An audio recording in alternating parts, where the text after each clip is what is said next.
আসসালামু আলাইকুম। সংবাদে আপনাদের সবাইকে স্বাগত জানাচ্ছি। আমি ফিরোজ তোহা। শুরুতেই আরবে কেবলস সংবাদ শিরোনাম। সেনাপ্রধানের বাসায় ডিবি হারুনকে পাওয়া গেল। এতদিন ডিবি হারুন সেনাপ্রধানের বাসায় লুকিয়েছিলেন।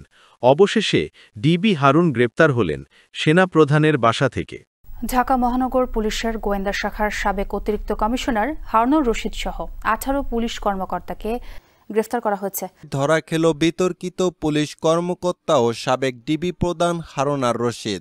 পুলিশের এক সময়ের প্রতাপশালী কর্মকর্তা ডিবি হারুনকে গ্রেফতার করেছে পুলিশ। স্বরাষ্ট্রমন্ত্রীর পোষ্যপুত্র তেলবাজ পুলিশ অফিসার মোল্লা নজরুল ইসলামের রিমান্ডের ভয়ঙ্কর অপকর্ম ফাঁস। শেখ হাসিনাকে পুনরায় ক্ষমতায় বসাতে রাষ্ট্রপতি শাহাবুদ্দিন চুপ্পুর গোপন ষড়যন্ত্র ফাঁস। রিমান্ডের সাবেক সিসি হাবিবুল আউলের ডামি নির্বাচনে ভয়ঙ্কর ষড়যন্ত্র ফাঁস। ভারতের গোয়েন্দা সংস্থা সংশ্লিষ্টতায় ভোটার অধিকার হরণ করা হয় বাংলাদেশে। সে স্বীকার করেছে যে ওই নির্বাচনটা ডামি নির্বাচন ছিল। এতক্ষণ শুনছিলেন সংবাদ শিরোনাম, এখন থাকছে বিস্তারিত। ক্ষমতাচ্যুত প্রধানমন্ত্রী শেখ হাসিনার প্রশ্রয়ে পুলিশ কর্মকর্তা হারুনুর রশিদ পরিণত হয়েছিলেন দানবে। পুলিশের চেঞ্জ অব কমান্ড তিনি মানতেন না, বলতেন আমি চেঞ্জ অব কমান্ড। কাকে ধরতে হবে, কাকে মারতে হবে কিংবা সভা সমাবেশ বন্ধ করতে হবে, শেখ হাসিনার ফোন পেলেই হলো। কাজে লেগে পড়তেন। নিজেও সরাসরি ফোন করতেন তৎকালীন প্রধানমন্ত্রীকে। প্রয়োজন হলে সরাসরি চলে যেতেন গণভবনে। প্রধানমন্ত্রীও তাকে ডেকে নিতেন। প্রধানমন্ত্রীর বাইরে বিশেষ সম্পর্ক ছিল সাবেক রাষ্ট্রপতি আব্দুল হামিদ ও পলাতক তৎকালীন স্বরাষ্ট্রমন্ত্রী আসাদুজ্জামান খান কামালের সঙ্গে। ফলে এদিকে যেমন দণ্ডমণ্ডের কর্তা হয়ে দাঁড়ান, তেমনি দুহাতে কামিয়ে অঢেল অর্থবিত্তর মালিক বনে যান। পুলিশ বাহিনী সহ সর্বত্র তিনি ডিবি হারুন এবং পরে ভাতের হোটেলের হারুন নামে পরিচিত ছিলেন। বিরোধী দলীয় চিফ হুইপ জয়নুল আবেদিন ফারুককে পিটিয়ে শেখ হাসিনা দৃষ্টি কাড়েন। তার বিশেষ কৃতিত্ব ছিল 2023 সালে প্রধান বিচারপতির বাসভবনে হামলা করে তা বিএনপির নামে চালিয়ে নয়াপল্টনে সমাবেশ বন্ধ করা হয়। অনুসন্ধান করতে গিয়ে পুলিশ বাহিনীর বিভিন্ন পর্যায়ের কর্মকর্তাদের কাছ থেকেও ডিবি হারুন সম্পর্কে জানা যায় নানান তথ্য। সূত্র জানায় পুলিশ বাহিনীতে শেখ হাসিনার খুব আস্থাভাজন এমন দানবীয় রূপের কর্মকর্তা ছিলেন 5 জন। তারাই মূলত পুলিশ বাহিনী চালাতেন। এরই মধ্যে তৎকালীন আইজিপি বেনজির আহমেদ এবং হারুন ছিলেন শেখ হাসিনার আস্থাভাজন হিসেবে সবার উপরে। ক্ষমতার দাপট এবং শেখ হাসিনার কত কাছে যাওয়া যায় এই নিয়ে দুজনের মধ্যে বিরোধ ছিল। মাঝে মধ্যে বেনজির আহমেদ ডিবি হারুনকে চেঞ্জ অব কমান্ডের কথা বলেন। তিনি শুনিয়ে দিতেন আমি চেঞ্জ অব কমান্ড। পুলিশ কর্মকর্তা হারুনুর রশিদ মধ্যবিত্ত পরিবারের সন্তান ছিলেন। হাওর এলাকায় কিশোরগঞ্জের গ্রাম থেকে ঢাকায় পড়তে এসেছিলেন। ঠাঁই হয়েছিল ছাত্রদের হলে। ছিলেন ছাত্রলীগের ক্যাডার। 20তম বিসিএস ও পুলিশে যোগদান করেন তিনি। এরই পরে তিনি আলাদিনের চেরাগ পেয়ে যান। 20তম বিসিএস এর কর্মকর্তা হয়েও তিনি সিনিয়রদের টপকে ডিআইজি পদোন্নতি হাতিয়ে নেন। এরপর তার আর পেছনে ফিরে তাকাতে হয়নি। পুলিশের গুরুত্বপূর্ণ ইউনিট ডিএমপি সহ ভিআইপি এলাকাগুলোতে দায়িত্ব পালন করা কালীন নানান অপকর্ম করে হাতিয়ে নিয়েছেন কোটি কোটি টাকা। বিএনপি জামাত সহ বিরোধী দলের নেতাকর্মীদের ধরে এনে নির্যাতন করে আদায় করতেন মোটা অঙ্কের অর্থ। তার অপকর্মে পুলিশ বিভাগের বিতর্কের মধ্যে পড়লেও কেউ তার ভয়ে টু শব্দ করার সাহস পেতেন না। সর্বশেষ ছিলেন ঢাকা মহানগর পুলিশের অতিরিক্ত কমিশনার। প্রথমে ডিবির দায়িত্ব দেওয়া হলেও জুলাই আন্দোলনের শেষ মুহূর্তে তাকে অতিরিক্ত কমিশনার করে ক্রাইম অ্যান্ড অপারেশন বিভাগে পাঠানো হয়।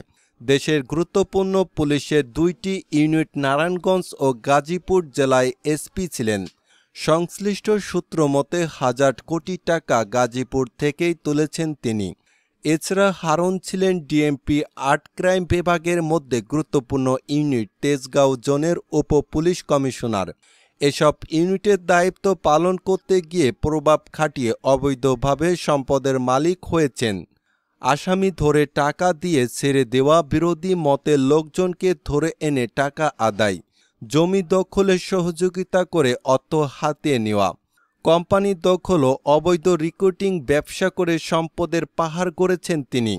আমাদের দেশের অনুসন্ধানে গাজীপুর, আশুলিয়া, কক্সবাজার ও রাজধানীর উত্তরায় বিপুল পরিমাণ সম্পদের খোঁজ পাওয়া গেছে। কিশোরগঞ্জে করেছেন প্রেসিডেন্ট রিসোর্ট, কিন্তু চালাকি করে অন্যজনকে মালিক করেছেন। এলাকার সবাই তার রিসোর্ট বলেই জানে। আশুলিয়ার নন্দন পার্কে তার শেয়ারের তথ্য পাওয়া গেছে। দুর্নীতি দমন কমিশন তার সয় সম্পদ নিয়ে অনুসন্ধান শুরু করেছে। 3টি মামলা করেছে দুদক। সূত্র জানায়, হারুন যত অবৈধ সম্পদ গড়েছেন তার বেশিরভাগ অর্জন করেছেন গাজীপুর জেলায় এসপি থাকাকালীন। তিনি এই জেলায় কথিত ডিবির প্রায় 10টি দল গঠন করেছিলেন। প্রতি রাতে ডিবির একাধিক দল নেমে পড়ত টার্গেটকৃত ব্যক্তির উদ্দেশ্যে। গাড়িতে বোঝাই রাখা হতো ইয়াবা, অস্ত্র এবং বিভিন্ন মাদকদ্রব্য। সুযোগ বুঝে এসব জিনিস দিয়ে ফাঁসিয়ে দেওয়া হতো রাজনৈতিক নেতা, নিরপরাধ ব্যবসায়ী ও ধনী পরিবারের সন্তানদের। শেখ হাসিনা তার ক্ষমতাকে কুক্ষিগত করতে নিরাপত্তা বাহিনীর ওপর ভর করেছিলেন। বিশেষ করে পুলিশ ও র্যাব দিয়ে বিরোধী মতের ওপর অতিরিক্ত শক্তি প্রয়োগ করে দমনপীড়ন চালানো হয়েছিল।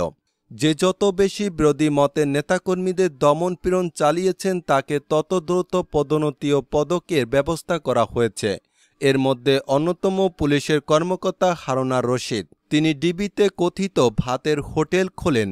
এই ভাতের হোটেলে আওয়ামী লীগের নেতৃবৃন্দ, সেলিব্রিটি পারসন, চলচ্চিত্র নাটকের নায়ক নায়িকা, শিল্পীপতি, ব্যবসায়ী থেকে শুরু করে নানান পেশার লোকজনকে তার সঙ্গে বসে খেতে দেখা গেছে। তাদের খাইয়ে কৌশলে সব ভিডিও ফুটেজ সোশ্যাল মিডিয়ায় ছাড়ছেন তিনি। তার ভাতের হোটেলের খপ্পরে পড়েন খোদ বিএনপির স্থায়ী কমিটির সদস্য গহেশ্বর চন্দ্র রায়। সেগুলো নিয়ে সমালোচনা হলেও তিনি কোনো পাত্তা দিতেন না, বরং আরও বেশি বেশি করে তিনি এই ভিডিওগুলো আপলোড করতেন। জুলাই আগস্ট আন্দোলন সমন্বয়কদের ডিবিতে ধরে এনে জোর করে বিবৃতি দেওয়ার অভিযোগ রয়েছে তার বিরুদ্ধে। 2011 সালের 6 জুলাই সংসদ ভবনের সামনে তৎকালীন চিফ হুইপ বিএনপি নেতা জয়নুল আবেদন ফারুককে শারীরিকভাবে হেনস্থা করে আলোচনায় আসেন তিনি। খোদ রাষ্ট্রমন্ত্রীর আশকারায় তিনি পুলিশের মধ্যে প্রভাবশালী হয়ে ওঠেন। নারায়ণগঞ্জ ও গাজীপুর পুলিশ সুপারের দায়িত্ব পালনের সময় তার বিরুদ্ধে ঘুষ গ্রহণের অভিযোগ উঠলেও পুলিশ তার ব্যাপারে কোনো ব্যবস্থা নেয়নি, বরং পদোন্নতি হয়েছে। বিরোধী মতের লোকজনকে ধরে ক্রসফায়ারের হুমকি দিয়ে টাকা আদায়, চাঁদাবাজি, জিম্মি করা, আটকে রেখে নির্যাতন, জমি দখল, গুম ও মিথ্যা মামলায় হয়রানি সহ এমন কোনো অভিযোগ নেই যা তার বিরুদ্ধে ছিল না। ডিবি হারুন ভয়ঙ্কর চাঁদাবাজ। হারুনের বিরুদ্ধে বিভিন্ন সময় অভিযোগ উঠলেও তার প্রভাবের কারণে কেউ কিছু বলতে পারেনি, বরং অভিযোগ থাকার পরেও সবসময় তিনি গুরুত্বপূর্ণ পদে দায়িত্ব পালনের সুযোগ পেয়েছেন। হারুনের বিরুদ্ধে 2019 সালের অক্টোবর মাসে চাঁদাবাজির অভিযোগ করেন পারটেক্স গ্রুপের চেয়ারম্যান এম হাশেমের ছেলে আম্বার গ্রুপের চেয়ারম্যান শওকত আজিজ। চাঁদা দিতে রাজি না হওয়ায় শওকত আজিজ ও তার স্ত্রীর সন্তানকে তুলে নিয়ে যায় নারায়ণগঞ্জ পুলিশ। পরে তার মুচলেকা দিয়ে ছাড়া পান। এই ঘটনার বিবরণ দিয়ে শওকত আজিজ তখন গণমাধ্যমকে বলেন, চাঁদা নিয়ে হারুন আর রশিদের সঙ্গে তার পুরনো বিরোধ ছিল। সম্প্রতি তিনি নারায়ণগঞ্জের রূপগঞ্জে নতুন একটি প্রকল্পের কাজ শুরু করেছেন। সেখানেও হারুন ঝামেলা বাঁধাচ্ছিলেন। সর্বশেষ 2019 সালের 31 অক্টোবর তার স্ত্রী পুত্রকে বাসায় নামিয়ে ঢাকা ক্লাবে আসেন। ক্লাব থেকে বেরিয়ে দেখেন তার গাড়িটি নেই। পরের দিন খোঁজ নিয়ে জানতে পারলেন গাড়িটি আছে নারায়ণগঞ্জে। পরদিন রাতে তার অনুপস্থিতিতে হারুন একদল পুলিশ নিয়ে তারা গুলশানের বাসায় ঢুকে ভাঙচুর করেন। এরপর তারা স্ত্রীর সন্তানকে নারায়ণগঞ্জে নিয়ে যায়। এ বিষয়ে নিকটস্থ গুলশান থানাতে কিছু জানায়নি নারায়ণগঞ্জের পুলিশ। পরদিন তার খোয়া যাওয়া গাড়িতে ইয়াবা, মদ ও গুলি উদ্ধারের ঘটনা সাজিয়ে শওকত আজিজ ও তার গাড়ি চালকের নামে মামলা করেন।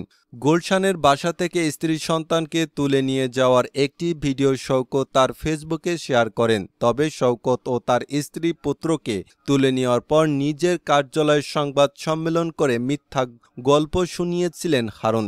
তিনি মিথ্যা দাবি করেছিলেন যে শওকত আজিজের গাড়ি থেকে ২৮টি গুলি, ১২০০ ইয়াবা বড়ি, ২৪ বোতল বিভিন্ন ব্র্যান্ডের বিদেশি মদ এবং ৪৮ ক্যান বিয়ার উদ্ধার করা হয়েছে।